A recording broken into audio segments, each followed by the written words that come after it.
สบายดีซุ่มกันแล้วซุ่มกันอีกแล้วเนาะซุ่มปลากันเลยบ้านด็อกเตอร์เรเจอร์สบายดีเดี๋ยวนี้กับ8 โมงตอนแรงอยู่ในเมืองเฟรสโนรัฐแคลิฟอร์เนียอันนี้สิเป็นบ้านผู้ใดคือมางามแท้นี่บ้านด็อกเตอร์หอยสมพอเลยบ้านด็อกเตอร์ว่าสันโอ้มันเห็ดงามเนาะต้นอันนี้นั่นว่าโมเมนด็อกเตอร์ได้แต่แค่เมียได้แต่แค่เมียเทคแค่เมียแล้วแต่แค่งามลายสมเป็นบ้านด็อกเตอร์เนาะด็อกเตอร์นี่เงินเดือนหลายได้เนาะหลายแล้วในบุหุดนี่ก็เงินงามหลายไปดูไทยเมื่อเล่าเดี๋ยวกินแล้วว่าที่โน่น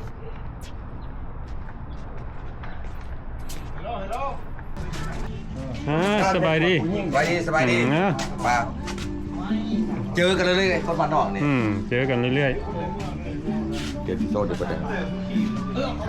เมืองพันมีอย่างนี้กิ้งปลาไปบนเลยถึงปลาสบายดีเข้าเด็กจริงเข้ามามานี่วะประมาณนะวุ้ยได้ลิมิตไหนพอทำมาได้ได้เฉยลิมิตแล้วเว้ยโอ้เข้าตอนมันคือดีแต่คนหนอกไปโอ้โหนี่ใครจะไปนั่งกันดีแรงมาก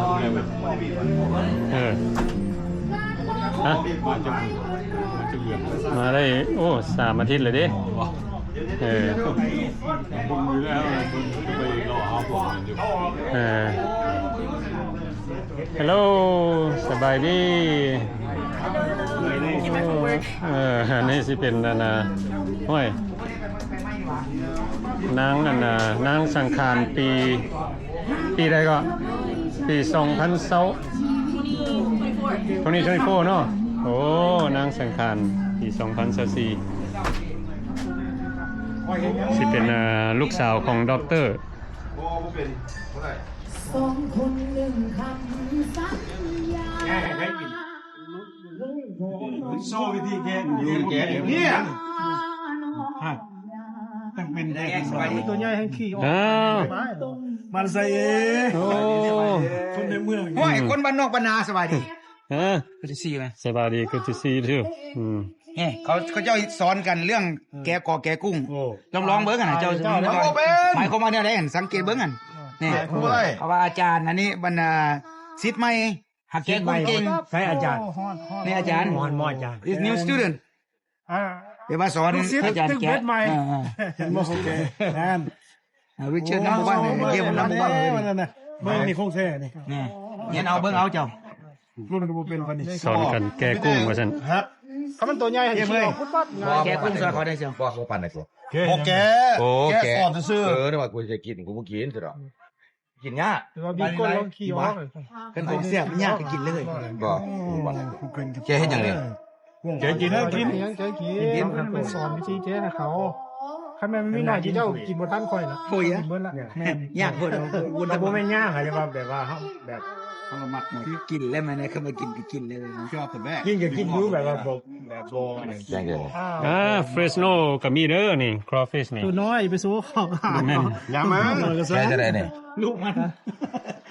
บ่แม่นมีแต่ลูเซียนาเด้อนี่แกยากโอ้แกยากไม่ว่ายากลูเซียนาไปเตะบอลเล่นฮะจอยฮะคิวว่าไปเตะบอลลูเซียนาก็ไปแล้วก็ไปโอ้เกี่ยวกับไปบ่ไปได้ที่หนึ่งกินจนเมาแล้วเขาบริเขาจอยบ่เขาบอกกันเลยยี่มองเขาอยู่ขนาดใหญ่เขาต้มมันน่ะแม่น้ำมิสซิสซิปปีนบ่โอ้มันสิเขาน้ำมันไหลเบิ่งหลังบ้านของเพิ่นต้นมากไม่บ้านเนี่ยจอยเวลานั่ง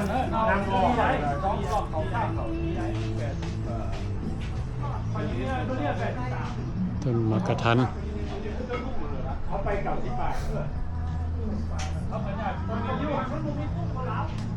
บ้านของคนลาว มีเครื่องปลูกฝัง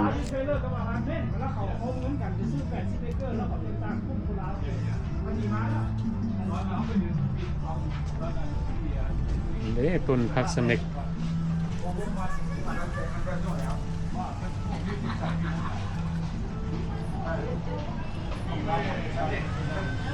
ต้นกระทัน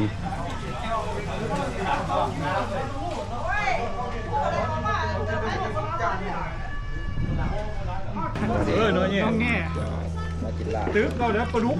มามันหลายโหดฮะ ท่านกินนี่บ่ทันกูแล้วนี่กูปอกเมื่อไร นี่ว่าปลาดุก ถ้าแจ้วชมอยู่ หรือน้องเอลดิชูนะปลาดุก เพราะโลโม่ไปได้ ตัวปลาเท่าเราปลาดุกว่าเท่าแต่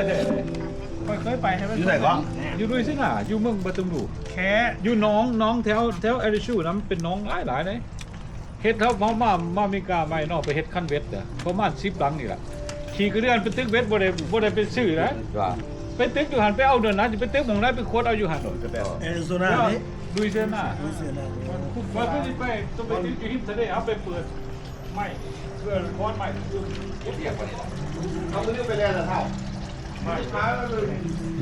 ่องปลูกฝังเพิ่น ย้ายพ่อแฟนซิโน่เป็นตึกเวทเป็นชื่อนี่แหละกินข้าวเองก็ได้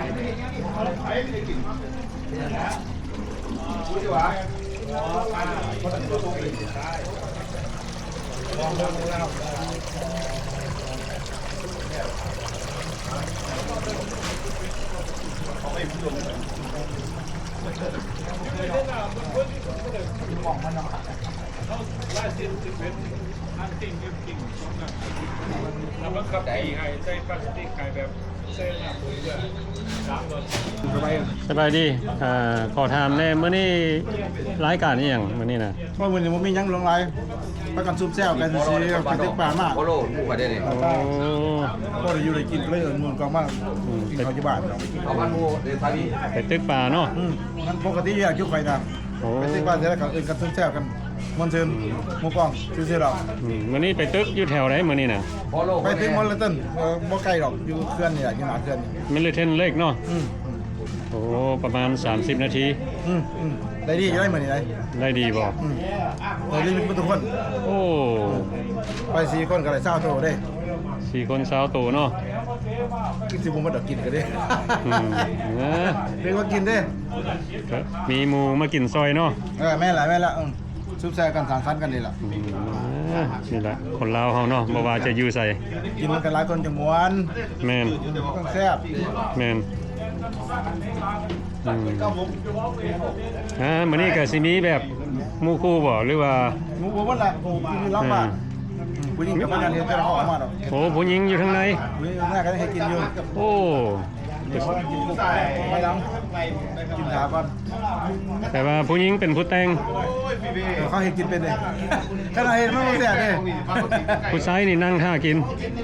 เอาบ่วะเขาไปตึกเลยเด้ โอเคแม่น มันอยากไปอย่างมันเด้ เออ ก็ซอยเข้าไปแต่เขาก็บ่ให้เฮาเฮ็ดดอกเขาเฮ็ดแซ่บกว่าเฮา โอ้โอเคอืม นี่ปักมันไปยังเด้ อืม จะน่ากินกัน โอ้ทาง เปิดหรือว่าเปิดเบิ้งหรือเปล่า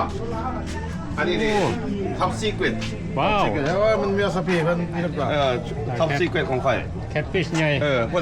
ใดอยากฮู้เรซิปีหั่นฟันเอา ฮะ ฟันเขาบ่บอก ฟันเอา ฟันเอาเขาบ่บอกเดี๋ยวบอกมันฟดดีกว่า เรซิปี้สินี้อ่ะนะยัดใส่บ่นี่ บ่มี มันปิ้งธรรมดา แต่ว่าเจลพุ่นมันเฮ็ดให้ที่ว่า โอ้ รสชาติ อันนี้ปิ้งสีเอือบเกลือธรรมดาเนาะ เกลือบ่มันมีแนวหนึงเอาแนวเน็ตเอาแนวสมใส่แนวหนึงผงมะขามนะว่าบ่บอกก็บอกซ้ำนี่ผงมะขามมันสมๆแนวหนึงขาดบ่ได้ว่าเป็นซีอิ๊ว อิวเนาะ ซีอิ๊วให้มันบ่ขาขาวเลย อืม เอามาอบจังซี่ใส่โลอบไว้มันสุกคันห้อยแห้งนี่ใหม่ซื่อแต่บอกมันฟดบ่ โอ้ มันฟดนี่ โอ้มื้อนี้ได้ฮอดปรากฏเนาะ โอ้ยได้3-4ตัวพุ่นเอาให้เขาเจ้าไป ให้จ้อย ท่าน ธรรมดาเขาบ่เอา บ่ ค่อยบ่เอาค่อย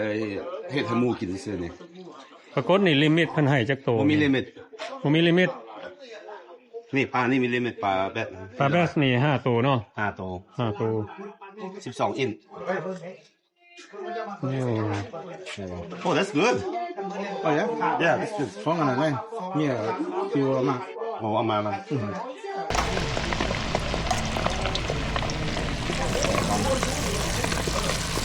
ข้าวทอดกินไก่ มาให้ลูกร้านกินเลยเขาบอกคนเขาบอกกินปลาเด้ โอ้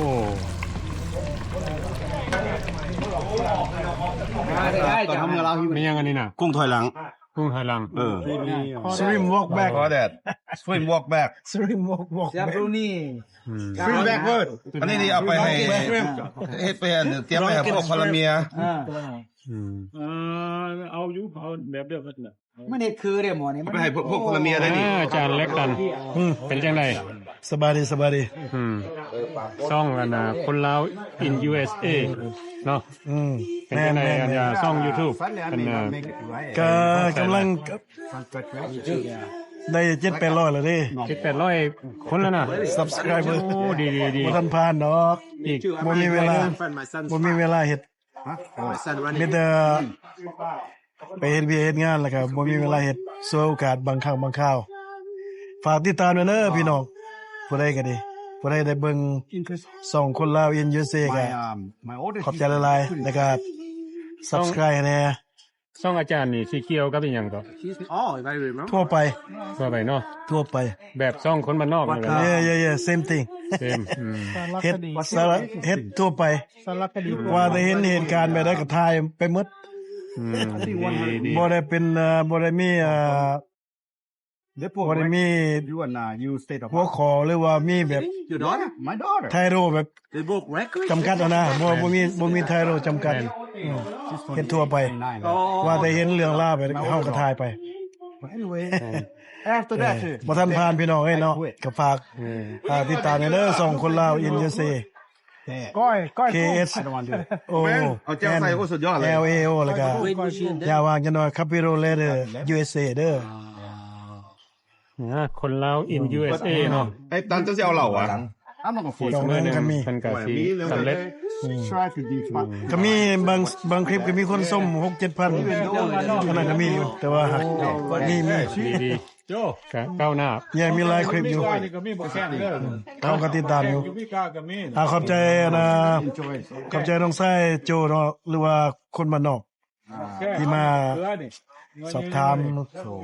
มื้อนี้ขอบใจหลายๆเป็นกำลังเรื่อง ขอบใจ ดีใจนำดีใจ เล็ก นำ ดันคือกันเนาะเพิ่นก็เป็นผู้ใหญ่ผู้หนึงอยู่ในเมืองเฟรสโนเนาะเป็นฮะแม่นบ่ เศรษฐีผู้หนึง โอ้ยอย่าว่าสันเทิน ยังบ่เป็นเศรษฐีมีมื้อหนึง ไอเฮียตอนนี้เป็นไอเฮีย ถึกลอตโต้ก่อน เนาะ เดี๋ยวนี้เป็นอาจารย์เล็กตันเป็นยังมีโอกาสไป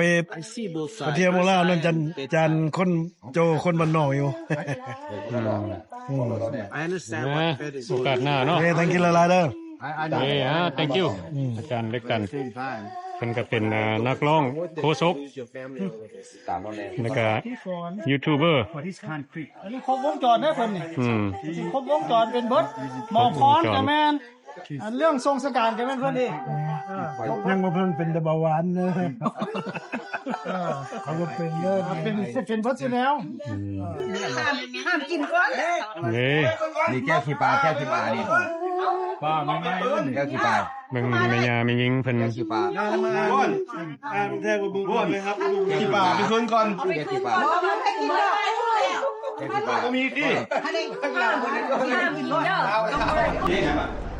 หัวพักนี่นะเนี่ยเรียบก้อย สบายดีแม่ครัวเฮ็ดอีหยังน้อนี่เนาะ ร้อยปลาก ล้วยปลา ซอยเรียบร้อยแล้วแหละ โอ้อันนี้เพิ่นคั่นเรียบร้อยแล้วเนาะ เรียบร้อยแล้ว คั่นเรียบร้อยแล้ว พอเลยจะมาไม่พอเลยก็น่าเคยใส่ละ สบายดีเฮ็ดอีหยังน้อนี่อันนี้ หัวพัก ใส่น้ำ โตใช่เหรอ ฮะ ขอผัดน้ำหอย จับอันนั้นใครอยู่จับมีดระวังไว้ บ่โอ้ย เก็บไว้เลย สิใจบ่ได้เนาะ โอ้ยเนาะ โอ้ หอยให้มากันเลยเนาะ บ้า เออ เจ้าก็เบ้าให้เราย่างเนาะเจ้าก็ได้เนาะ หอยย่านเลยเฮานี่อืม ว่ากันเนาะ อย่าเฝ้าย่างกันเด้อ อืมขอบใจที่ได้เตือนกันเมียนเออ ท่านผ่าท่านเสียกัน อืม เดี๋ยวมันไป ใส่น้ำมันหอย หอยขอผัดให้ซื้อ ใส่ซิ่มใส่อย่างน้ำบ่ อ๋อแต่น้ำมันหอยแต่น้ำมันหอยก็ได้บ่แต่น้ำมันหอยแล้วบ่ โอ้ยก็ใส่เกลือเป็นนัว ใส่เกลือเป็นนัว ซอสหน่อยนึง เชฟ เพิ่นผู้หญิงเขาก็เจ้าปั้นบ่เนี่ยเขาต้องปั้นเอาอีกเพราะว่าเขาน่ะข่ามังนาวก่อนเอาน้ำมังนาวข่าให้มันสุกแห้งบ่ซ้ำกันเด้แม่นบ่ มันสุกเลยนี่เห็นบอกขาวๆหั่นปลาเพราะว่าเขาเอามักนาวหั่นแซ่ อืม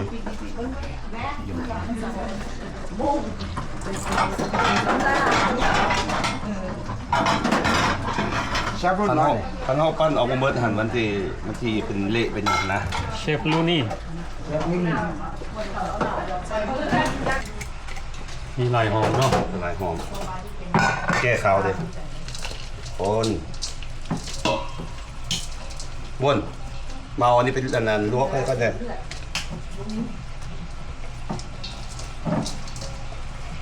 อันนี้นี่กินได้เลยดอกก้อยนี่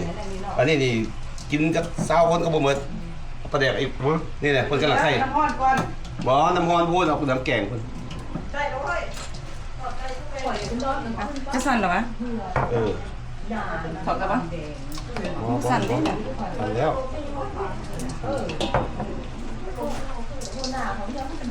เอาครับเอาสกุลมันเข้ากันปึ๊บนี่เห็นบ่คันเฮาเอาใส่กระดกกระแดกใส่มันจะเป็นก้อนมันสิบ่ว่าทั่วเอาเฮ็ดจังซี่นี่เฮาทั่วมันทั่วมัน แต่ก็ต้องได้ขั้นใส่หอมกันเนาะ คันที่หอมให้หอมทั่วมันนี่ให้หอมผงขนาดบัดนี้เลยน้ำปลาแดกเอาไปลวกน้ำแกง อันเอานี่บ่เป็นลวก บ่เอาปลาแดกเมื่อกี้ได้ถ้วยเมื่อกี้เด้ โอ้ลวกแต่ปลาแดก ลวกปลาแดกมันเป็นนัวไม่อย่างนะ น้ำร้อนก็บ่ได้ต้องก่อนน้ำแกงคุณ นี่น้ำแกง อันคือไว้สูตรผู้อื่นเฮ็ดแน่หากินแต่สูตรเพิ่นน่ะไม่ได้กิน เท่านา เป็นตาซ่า เท่านาไม่ได้กินดอกท่านเห็นว่าถ่ายวิดีโออยู่พวกเจ้ามาบอกโลเลยป้าขอบอกข่อยทุกคนดีคือผ่าข่าวหับไปอยู่แล้วสู้ให้ข่อยขึ้นเด้อ ดีพอแล้ว พญาเก่าขึ้นมานี่พวกเจ้าเลย แต่ว่าเพิ่นมาสิงแล้วบ่ เพิ่นมาเลย เรืออีกเป็นว่านะ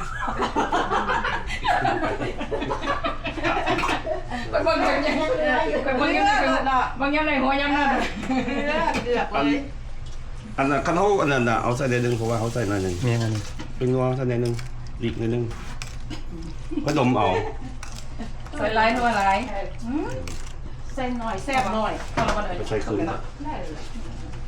ไม่ใส่ดีวะไม่นัว โอ้ย โอเคปลาแดกเลยเขา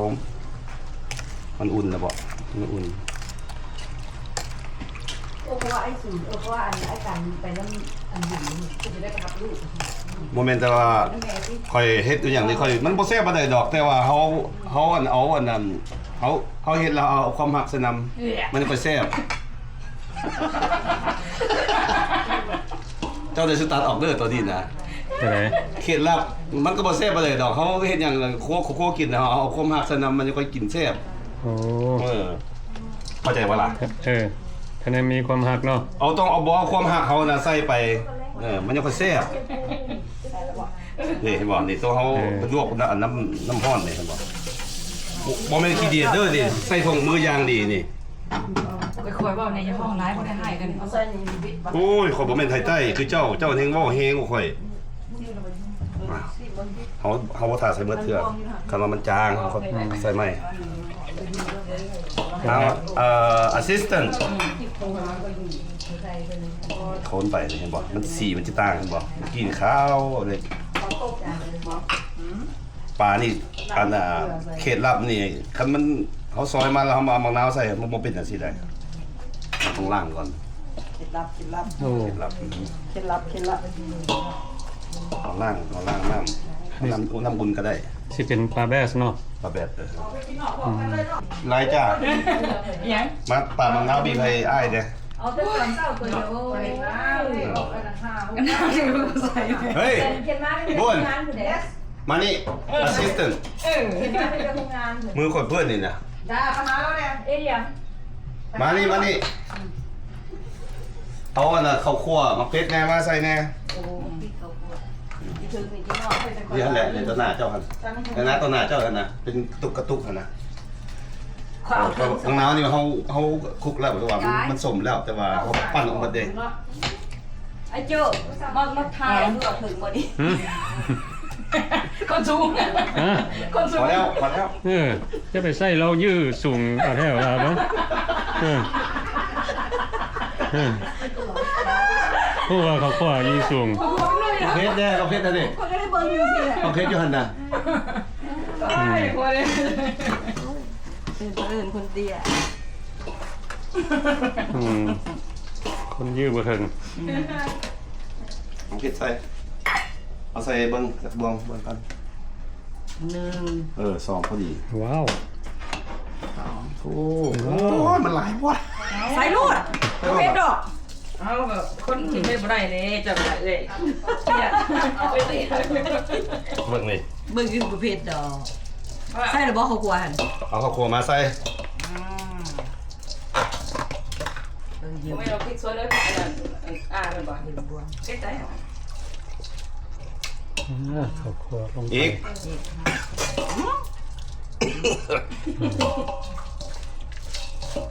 พอละ พอแล้วบ่ได้ยังล่ะแม่งยังล่ะ มา เอาแม่นตัวนี้ สีงามแล้วเนาะวันนี้ สีงามบ่นี่บอก งามจวด สีงามแล้ว เดี๋ยวกัน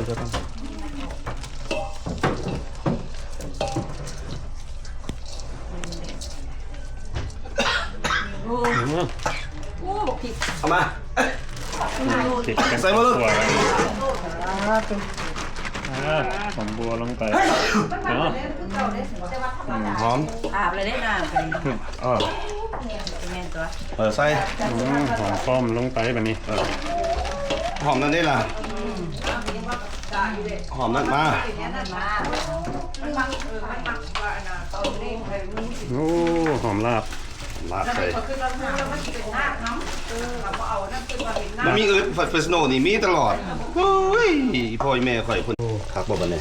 ครับแมงสีงาม ก้อยนี่ หอม ลงในป่าในปันก้อยไก่เลยบัดนี้เรียบร้อยมุ้ยเพิ่นได้มาซิมดิบ่ได้ซิมหลายเด้อ เฮ้เดี๋ยวนี้กับผู้ดี8:45อาหารการกินเพิ่นกะแล้วเนาะ เอาเบิ่งด้วยเชียบไปได้เฮ้ยแหมเชียบลิ้นปากกดไปนะเอาเบิ่งลองเบิ่งให้สังเกตเบิ่งหั่นน่ะของแท้แล้วหมอเนี่ย คนละ เชียบรุ่น ว้าว จะไปแล้ว แคปเติ้ลกับแม่นเชียบกับแม่น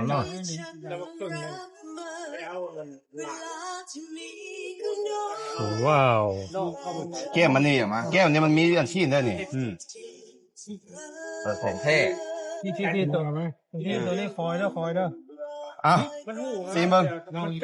แก้มนี่ให้ค่อยกินเด้อ โอ้ระเบิดเผ็ดครับเผ็ดยังบ่แล้ว น้องตู้ เป็นรุ่นแม่เชียบเอา อันนี้อันน่ะของพิเศษหน่อยนึงนี่มีตัวนี้น่ะ ดีมีปน มี ของเกม ตัวนี้อันน่ะ ใส่สมตัวนี้น่ะ โสมมันยังโสมพันปี อันนี้ของว่านของพิเศษของเจ้าของบ้าน เอออันนี้ไม่ได้ของดีหรือว่าทางคนน่ะ บ้านเป็นมาก ตักก็คือไหม ก็ผู้หญิงโอ้ เชื่อเได้เชื่อกันเชื่อพี่น้อง เอาอันนี้เนาะคนลาวเฮาเมืองเฟรสโน เมืองกินมีแต่กิน ตูด เมืองมากใหม่ กินได้โจ้ ยกเขายก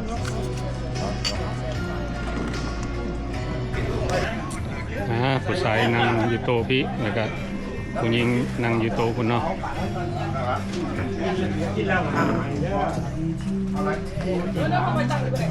โอ้ ได้แล้วขวาพักก็มีเนาะ ตัวพักก็มีก็มี เอาน้ำแน่ลงเสนี บักสลีบ้านเฮาตัวนี้บักสลอยบ้านเฮานี่ บักซิลี บักสลอยซ้ำเหนือคนนี้นี่ ซ้ำเนื้อยังเขาเป็นสโนว์ซิลีเฟรชโนสเต็ก สลีเฟสเซนเนาะ หวานเนี่ยนี่ โอ้มันก็มีฮอดโอ้จืนไก่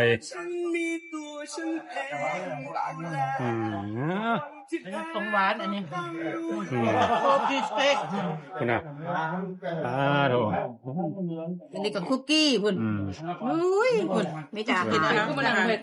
อันนี้แหละเนาะ นะคะยืนกิน อยู่อเมริกา กินง่าย กินง่าย กินง่ายกินสบาย บอมีแท้เลยนี่เขาจะให้เบิ้งมีแท้เขาไปยิงมาเนี่ยเขาจะให้เบิ้ง Master Fisherman ภาษาลาวเขาจะเอิ้นโอ้นักลาแล้วนี่ นักล่าของ ประมงเซียนประมง นักลา นี่เด้เขาไปยิง นักลานักยก มาสเตอร์นี่ เด้เอามานี่หมู่2คนนี่คอยไปเอามานี่นี่เขาบอกคอยมาคอหลังบ้านคอยอย่างนี้ มีแท้ๆนี่บีมันแหละนี่ตัวนี้นี่เดี๋ยวบีมันนี่ใหญ่สำไรนี่ โอ้บีพกบักใหญ่ขนาด ผมบอกใหญ่สำกองบนกำปั้นคอยเนี่ยนี่ใหญ่กว่ากำปั้นคอยเอาคอยเอามาแห้งตากแห้ง ตากแห้ง ตากแห้งแล้วมาดองนี่ดองเหล่านี่ได้อยู่มงสาวขวด สาวกวดขนาด สาวขวดนะฮะเอามาเจ๊บอกว่าบีไม่มาจะซอยเนี่ยอะไรมาไม่ที่ มีนี่เป็นด็อกเตอร์นี่นะเป็นด็อกเตอร์ซื้อด็อกเตอร์ปรุงยอมเป็นยาซื้อก็แม่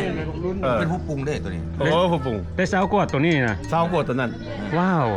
นี่เขาปรุงเลยดิ พวกเราจู กินแล้วมันนี่ขม ไม่นัก เห็นว่าเสือเจ็บ มันต้องเป็นของปลอมของแท้ว่าเสื้อทามันนั่นพูดทั้งเสื้อแดงนี่ของแท้บ่ รับประกัน ของแท้ เราว่าเพราะว่ามายืมเป่าอยู่ สั้นนี่ต้องได้สั้นได้ที่กิ่งก็จะต้องให้สั้นก่อน ตู้ก็สั่นแล้ว สั้นเด้ สั่นเด้อ มันเป็นจังซี่มันคงมีแต่แท้ครับเขาดินอันนี้นี่ดองตั้งแต่เดือน11เนี่ยธรรมดามันเปลี่ยนสีมันใส่หลายสีบ่อยากตายธรรมดาสีจะขาว อันนี้ยังเหลืองอยู่หลายมีหลายอยู่นะครับใส่บีหลาย แต่เวลาเขากินนี่รู้สึกว่าจังไหนซะนะ ฮ้อน ก็โมโหฮ้อนเหือออกเลยแล้วนี่ ฮ้อนเฮา นี่แหละก็เหือออกเลยเด้ โอ้ ว่าฮ้อนคือว่าแต่เขาขนาดเขาคนบางเรากินเนื้อโมดุลกัน แล้วขอถาม แบบตู้อุ่น เจ้าได้กินแล้วรู้สึกจังไดบีนี้นะ กินนี่เจ้าของนี่รู้สึกว่าเจ้าของแพ้ขี้เหล้าเด้แพ้ธาตุเหล้ากินเหลียกเมื่อยอย่างนอนเจ้าของเนี่ยแต่ว่าอันนั้นว่ากับ นอนรับดี นอนรับดี ไอ้พันได้กินเป็นยังไง เขากินกูเดียวให้อย่างนอนเลย ไอ้พันเด้ ไม่ได้กิน ไอ้พันบ่ได้กินกินไว้เนาะ ข่อยย้ายหมดข่อยบ่ได้เอาเก็บไว้ข่อยย้ายหมด20ขวดเนี่ย1ได้2ได้3ได้4 5 6อันนี้นี่2ขวดอันนี้ก็2แม่นตัวไปเด้2ช่างมานั่นก็2ก็3ขวดนึงเฮ้ยกูให้3พุ่นล่ะเอาจะเก็บไว้ดอก หายาก ถ้าได้ของดีอันไหนให้หมู่บ่ หายาก แต่ว่ามันดีแบบมันซอยให้นอนรับเนาะกินแล้ว โบจิตโบพวดอย่าก็โอเคเยอะดีเยอะ โอ้แบบเป็นยาแก้ปวดน้ำเนาะอืม ดีแท้ดีแท้ห้ายากไหมได้บีมี่อยู่เมกา โอ้ เดี๋ยวมาทำท่าหูคู่มา ถอยออกแล้วแย่ข้างในไปกินยางแบบนั้นว่าเดี๋ยวสังเกตหน่อย ใส่ไอ้พวกเจ้าจะโอ้ไม่ได้ทำอีกนี่ วิดีโอนี้ก็ได้ถ่ายให้เบัดทุกคนได้เบิ่งเนาะอันนี้แหละคนลาวเฮาอยู่ในเมืองเฟรสโนมื้อนี้ก็ได้ออกมาบ้านด็อกเตอร์เพิ่นไปตึกปลาแล้วก็